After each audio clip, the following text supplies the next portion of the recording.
Hi, I'm Emily and this is Made on Mill.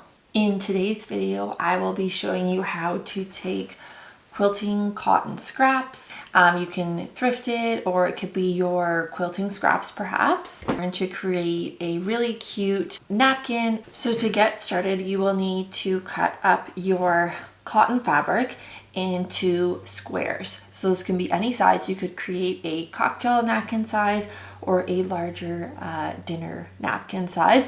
It really depends on how much fabric you have. Now, since this is a scrap fabric project, I'm going to leave the size up to you based on what fabric you have available to you.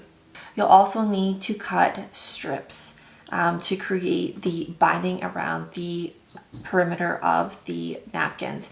Now, typically you would do this by using like bias binding, but since this is a scrap fabric project, it's okay to cut on the grain for these and we'll make it work to sew it around the outside. I cut 1.5 inch strips and I found those to be an okay size for this project. Now you will take your strips and sew them together along the short edges to create one long banner of your faux bias binding. Then you'll run this through a bias binding maker, or you can simply fold in the edges lengthwise to the center and then fold it over once more. So once you have your bias binding pressed, then we can go ahead and sew. So you will start on one of the bottom edges of your napkin. Two ways you can do this. The first way is to keep the bias binding closed. So you kind of just sandwich it over the edge of your fabric and then you go ahead and stitch around, sewing this down.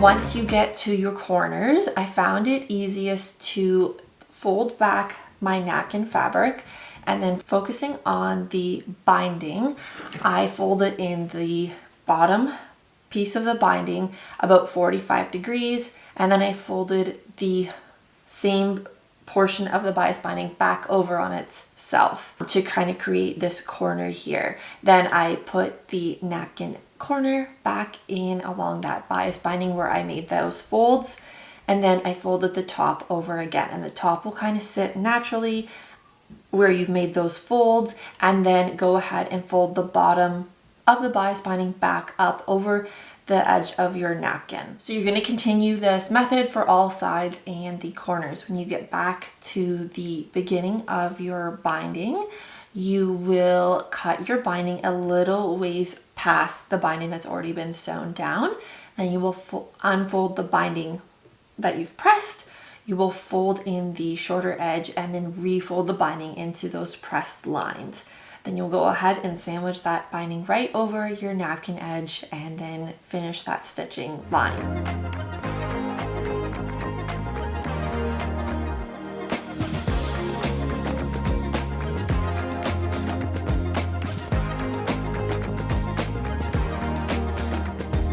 Now this method is certainly quick, but it's not the neatest method. So I'm going to go ahead and also show you a more, proper technique on how to complete the binding for these napkins.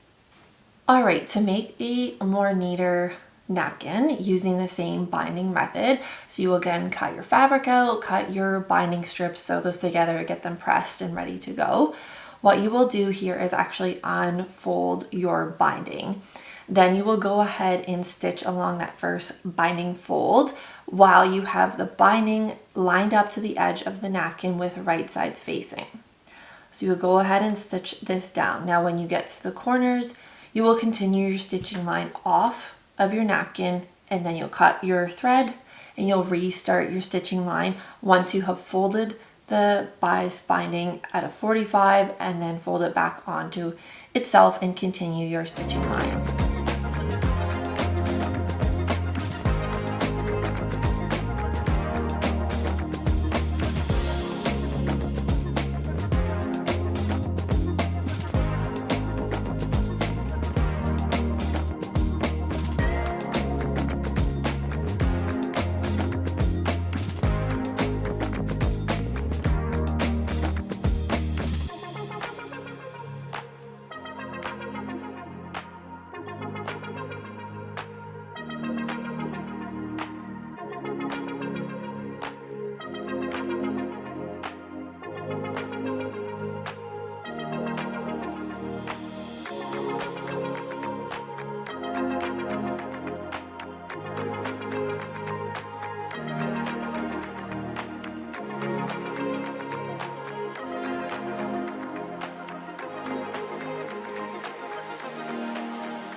Now you've just sewed down one side of your binding. So once you've stitched this all the way around, then you will go ahead and fold over that binding over your napkin, tucking in the fold on the back side of the napkin of the binding and letting that sit flat against your napkin.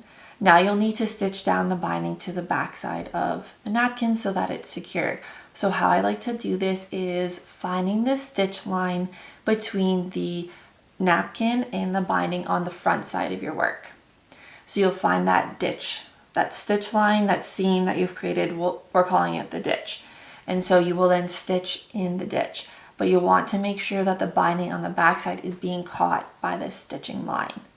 Now, since we already prepared the corners when we did the initial stitching of the binding on, they should naturally fold into a nice mitered corner. So you can simply sew to the corner of your napkin with the binding in the ditch, keep your needle down, pivot your work, and then continue sewing the other side. Then when you get to the end of your work, you have already folded in those bottom edges of your binding, and so you can just continue stitching along that seam line, the stitch in the ditch method, and your napkin will be complete.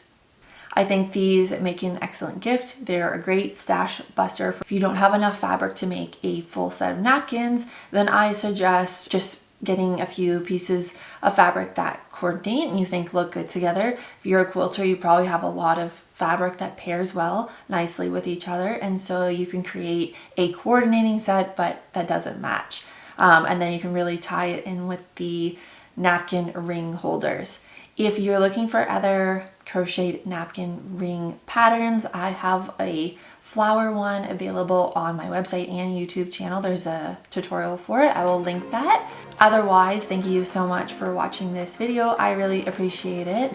If you like this video, you found it helpful, I would love it if you could give it a like, subscribe, or consider sharing this video with someone you know would like it as well. Have a great day.